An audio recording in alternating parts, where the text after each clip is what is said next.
د افغانستان او افغانانو لپاره د اروپایي ټولنې زبردست اعلان او مرسته دا چې څه دي نور جزئیات را سره ویډیو کې وګورئ او چینل هم سبسکرایب کړئ. د اسلامي امارات د اقتصاد وزارت چارواکو ویلي چې اروپایي ټولنې په افغانستان کې د کرنې په برخه کې له بشري او پراختیایي پروژو څخه د ملاتړ لپاره $100 میلیونه ځانګړي کړي دي. د پنځنۍ یا پنجشنبې پر ورځ د لړم پر 18 په یو خبرپاڼه کې لیکل شوي چې د دغو پیسو ژمنه د افغانستان لپاره د اروپایي ټولنې استازي د اسلامي امارات د اقتصاد له وزیر دین محمد حنیف سره په لیدنه کې کړې ده. د اسلامي امارات د اقتصاد وزیر د اروپایي ټولنې له مرستې هرکلی کړی او د لا ډېرې همکارۍ غوښتنه یې کړې ده. نوموړي ډېره کړې چې د اروپایي ټولنې پراختیایي مرستې او له خصوصي سکتور څخه ملاتړ کولی شي د لږ عاید لرونکو کورنیو وضعیت ښه کړي.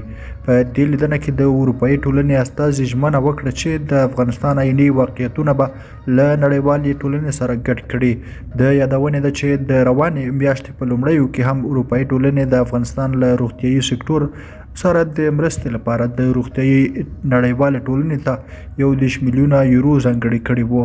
د اسلامي امارات اقتصادي مرستیالۍ پر خپلې ایکس پاڼه لیکلي چې اسلامي امارات د سوداګرۍ او د ودې په موخه د سوداګریزو بندرونو عصري کول او د بنسټونو پراختیا په خپلو کاري لومړیتوبونو کې نیولې ده.